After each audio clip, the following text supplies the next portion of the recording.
The reason massive goals feel overwhelming isn't that they require massive effort, it's that they lack visible supportive structure. We'll show you the architectural system that turns huge ambitions into small, predictable, and entirely effortless steps. So, what does that really mean? It means the solution isn't about working harder, it's about building smarter. The real key is creating that supportive structure that leads to what feels like effortless steps. We're going to completely dismantle this myth that you have to grind yourself into the ground to achieve something big. Instead, we're going to give you a system that actually makes progress the path of least resistance. All right, let's really get into this core paradox because it's so important. On one side, you've got the usual approach, right? Massive effort. Think of it like you're trying to hack your way through a dense jungle with just a machete. It's totally chaotic, it's exhausting, and it creates a ton of mental friction. But on the other side, that's the supportive structure. This is like walking on a paved, clearly marked path with a blueprint in your hand. Look, the destination is the same, but the journey, it's all about effortless flow. So here's the game plan for this explainer. We'll kick things off with that effort paradox. Then we'll diagnose the science behind why you feel overwhelmed. After that, we'll reveal the scaffolding blueprint, get into the psychology of why it works so well, and then give you a step-by-step protocol you can use right away. And we'll wrap up by showing you how to master pretty much any complex goal effortlessly. Okay, section 1, the effort paradox. Why do your biggest goals feel so impossible? Think about it like this. Imagine your biggest goal is a distant island. What do you see? Most of us just see this huge, vast, empty ocean between right here and that island. And it's that emptiness, that void, that completely paralyzes us. And that's the thing. The goal itself isn't the problem. It's the unstructured gap between here and there. That gap, it creates this constant, low-level buzz of anxiety in the back of your mind. It forces your brain to try and calculate every single possible step, every potential failure, all at the same time. No wonder it's exhausting. That is the source of all mental friction. This is where success scaffolding comes in. It's the architectural system that literally builds a bridge across that gap. And listen, this isn't about making your goals smaller or less ambitious. No way. It's about creating a temporary, visible support structure, just like the scaffolding you see on a skyscraper, that lets you climb to the top one simple, totally manageable level at a time. All right, let's get into the science of overwhelm. I want you to really hear this. That feeling of being completely overwhelmed, it is not a personal failing. It's not a weakness. It is a predictable, biological reaction happening inside your brain. We're going to name this invisible wall so you can finally see it and then tear it down. So the first part of this wall is something called initiation anxiety. Just think of your brain's amygdala as its own little smoke detector. When it sees a giant undefined goal, that alarm goes off like crazy. It sees a threat. And this triggers the exact same fight, flight, or, and this is the key one, freeze response our ancestors had. That feeling of being totally stuck, that's literally your brain trying to protect you from a perceived danger. And the second part of the wall, cognitive overload. Okay, your prefrontal cortex is basically the CEO of your brain. It does all the heavy lifting, the planning, the decision-making. But here's the thing, it has limited bandwidth. When you throw a huge, unstructured goal at it, it just gets flooded with way too many choices, too many what-ifs. The result? A total system shutdown. We call it decision paralysis. So let's watch this chain reaction play out, because it happens in a split second.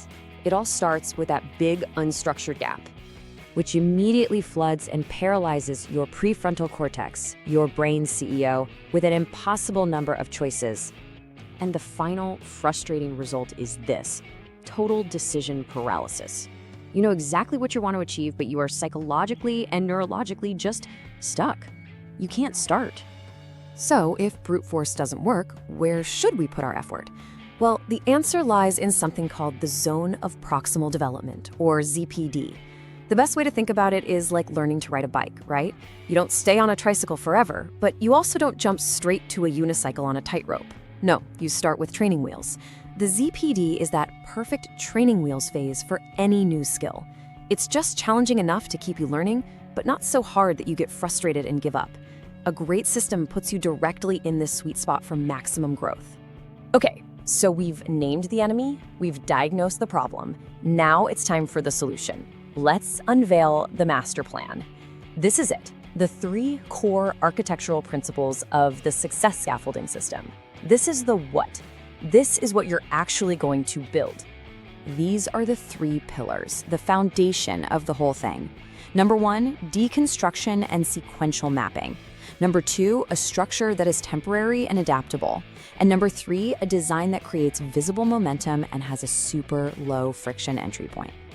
All right, principle 1. The keyword here is aggressively. We're not talking about just making a simple to-do list. This is about reverse engineering your goal, starting at the finish line and working your way backward to today.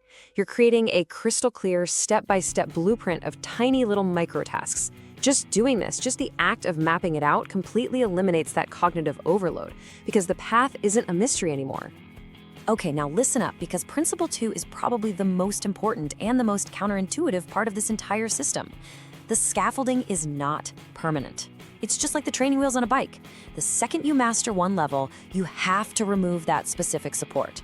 We call this controlled fading, and it's what forces your brain to actually internalize the skill, making you strong enough for the next level of complexity.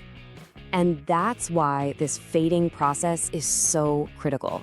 It's basically the Goldilocks rule in action. By systematically taking away the support, you guarantee that you're always operating right at the edge of your abilities, back in that zone of proximal development. And that's where learning happens fastest. That's where you get the most bang for your buck, effort-wise. And finally, principle 3. We have to tackle the psychology of just getting started and keeping going. Your brain needs to see progress.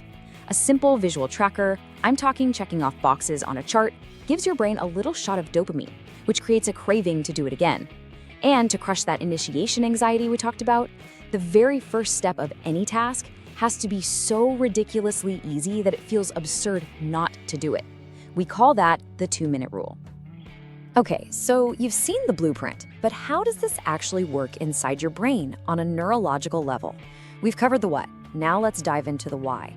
Because this isn't just some clever productivity hack. It's a system specifically designed to work with your brain's natural wiring, not fight against it. Just look at the difference here. A big, unstructured goal sends your amygdala, that alarm system in your brain, into a total panic. It screams threat and floods you with anxiety. But a small, clearly defined, scaffolded step, the amygdala barely even wakes up. It doesn't register a threat. The threat is neutralized. This system literally calms your brain down, which means you get to save all that mental energy for the actual work. And believe it or not, it gets even better. When you practice in that ZPD, you're actually triggering a biological process where your brain starts wrapping your neural circuits in something called myelin. The easiest way to think of it is like putting insulation on an electrical wire. It makes the signal way faster and way more efficient. So, scaffolding isn't just a plan, it's a system for accelerating skill acquisition at a biological level.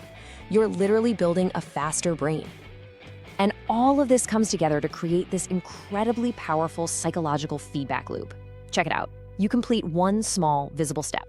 Boom, your brain releases a little hit of dopamine, that feel-good chemical. That reward reinforces your belief in your own ability, what psychologists call self-efficacy. And that feeling of, hey, I can do this, directly fuels your motivation to take the next step. It's a virtuous cycle. This is how you build unstoppable momentum, literally from nothing. All right, enough theory. Theory is great, but let's get practical. Let's make this real. This next section is your construction manual. I'm gonna walk you through the exact, non-negotiable 3-step protocol for building your very own success scaffold for any goal you have, starting today. Here they are, the 3 steps. Number 1. The reverse blueprint deconstruction. Number 2, design the temporary support. And number 3, ensure frictionless entry and visible momentum. Let's break each one down. Step 1 is all about getting absolute clarity. So you start with your huge end goal. Let's use write a novel as our example. Now you work backward. What's the step right before it's done? The final edit and polish. And before that, you have to complete a first draft. And before that, you got to outline all the chapters. And before that, you need to develop the core concept and characters. Okay, so that's level 1. Now what's the very first, tiniest 2-minute action you can take? Simple. Just write one character bio. And just like that, we've turned a terrifying, massive goal into a simple 2-minute task. Step 2 is where you create smart constraints. For whatever level you're on right now, you design a temporary support. This could be a strict rule or a template that just removes the need to think. So for our novel example, let's say for level 2, the outlining phase, your rule is every chapter outline must follow this 3-act structure template. But, and this is so important, once you move on to level 3, writing the actual draft, you throw that rule away. The support is gone, you've graduated. And finally, step 3. This is all about making it impossible not to start and deeply satisfying to keep going. So your very first action must be something you can do in 2 minutes, no exceptions. And you must create a physical progress tracker. I don't care if it's a whiteboard, a sticky note on your monitor, whatever, a place where you can physically check off each microtask. Seriously, do not skip this step. Seeing that visual proof of progress is what fuels that confidence loop we keep talking about. Okay, let's zoom out and bring this all home.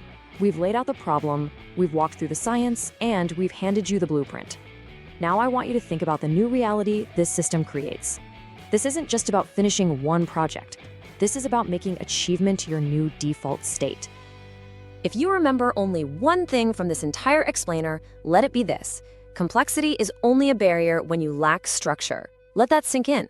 The size of your ambition, it's completely irrelevant. The only thing that matters is the quality of the architectural system you build to support it.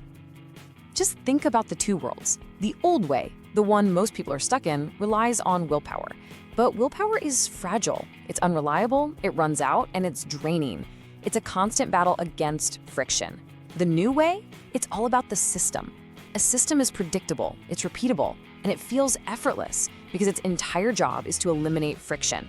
It makes progress your default setting. So I have a direct question for you right now. What is that one single biggest goal you've been putting off? You know the one that's both intimidating and really exciting, the one you keep pushing aside because it just feels too big. Get that goal in your mind right now. All right, here is your mission, should you choose to accept it. Tomorrow, not next week, not when I have time, tomorrow. I want you to take that goal and build the 4-level reverse blueprint for it. Just 30 minutes, that's all it takes to transform that vague, scary ambition into a clear, concrete, and totally effortless sequence of steps. So let's wrap this up. Look, at its core, Success Scaffolding is the solution to that awful feeling of being frozen by a huge goal. It's designed to solve initiation anxiety and cognitive overload. And why does that matter? Because it gives you a structural way to make those huge goals feel, well, effortless. When you use that sequential mapping and those temporary supports, you're not just making a to-do list. You're actually optimizing your brain to learn faster in that perfect sweet spot, the ZPD, and you're building real, unshakable self-efficacy along the way. Just remember this, productivity isn't about doing more. It's about mastering systems that make focus effortless.